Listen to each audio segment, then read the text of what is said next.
Hello everyone. I am doing YouTube Pagan Challenge week 36. The question this week is, I'm going to read it. I'm looking over at my other monitor, sorry. Do you believe in chakras, auras, etheric field? And short answer is yes. Now, for me, I can't speak for other people because I know that my roommate, even though he is not as into the, for lack of a better term, hocusy-pocusy side of the path, or of my path, but he does talk to me and see auras. He sees color. I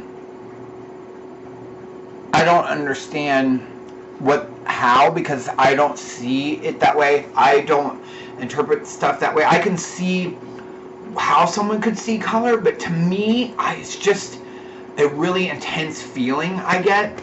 And there are some people that have like a block, so sometimes I don't feel anything. And I think that ultimately, I want to see the best in people. So sometimes that gets in the way, but most of the time, I get a good vibe. And sometimes I get good vibes from not so great people. You know what I mean? So I can see the conflict inside people. Chakras, I do understand it. I think that it's cool to associate, colors, and that's how people are able to comprehend it, I think, and stuff. But it makes sense to me. It's like assigning a name for a deity to me. You know what I mean? So you're assigning areas, clear your throat, clear your heart, your whatever.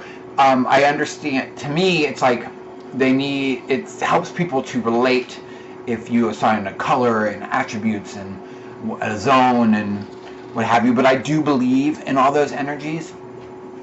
I do believe that that's probably where we hold a lot of anxiety or tension is, you know what I mean? And is in different areas.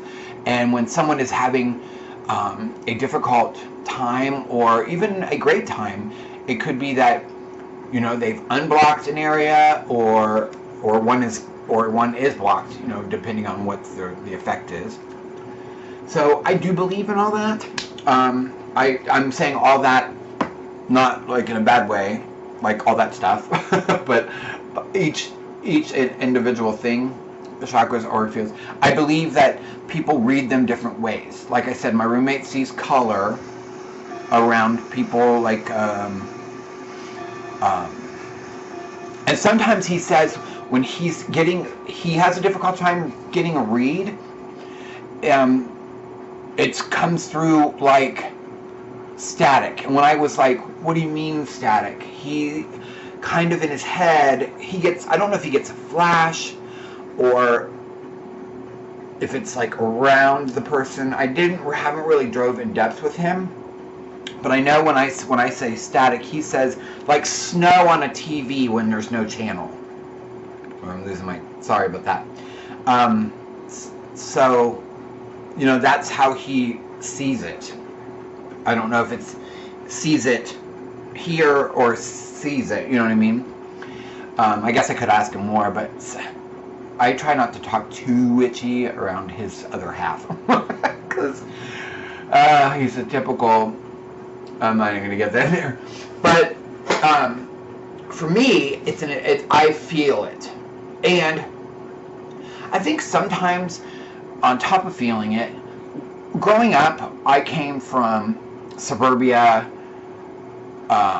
Originally, it was like Ozzie Harriet, Leave It to Beaver World. I mean, I'm not kidding. It was like another place. This residential area I was in. And then we had to move because my parents split. And it was kind of, my mom didn't want to hold on to the house. She says now she wished she would have, but they were trying to just divvy it up, you know what I mean? So they didn't keep anything that they had together. They each went their own way. And I wish I would have continued to live there, but it was very sheltered. So when we moved into a different area close by, like another sub-residential area that was a little lower income bracket. And I think there I was kind of sheltered. So, and I knew that. Like, I knew I felt like I wasn't getting the whole story. So I put myself in situations, which is not always a good thing, to see how different people were and how they related and stuff like that. So I went to bad areas and I went to really good areas and I went to, like, in between. I hung out with all different walks of life, and I think that is what kind of makes you a lot more street smart, you know what I mean? When you're there in it, instead of trying to go by what you're taught, you know what I mean, about other people. I actually was with other people, so that being said, I think that helps me read, because sometimes I can get a bad vibe from someone, and it wouldn't be someone that other people would get a bad vibe from. Or I can get a great vibe off someone that other people might stand clear. You know what I mean?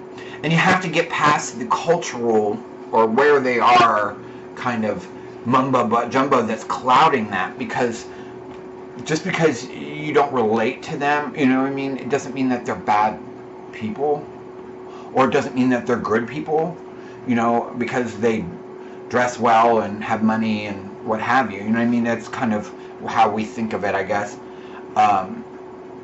It's not like income is the same as bad and good, you know what I mean, or good and evil, or whatever. It's not the same. It's totally two different things. There's different levels of all that. So for me, like I said, I just get really strong feelings. I can talk to someone for about a minute, maybe not even that long, but usually a minute, because I like to second guess myself if I get a bad vibe. But sometimes it's just how people carry themselves, and you can tell. You know what I mean?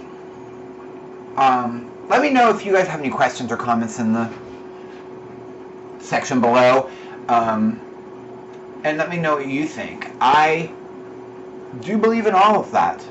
I don't necessarily always go, like with everything else with my path, go with the written, like how everyone else has seen it. Sorry, I'm suddenly having an allergy. And I feel like my nose is running, but it's not. Yeah, so it's just feeling for me. And I think that goes to being an empath. An empath that's gotten really good at controlling it to their detriment. To my own detriment, I should say. Yeah. So, I will talk to you soon. Thank you for watching. Blessed be.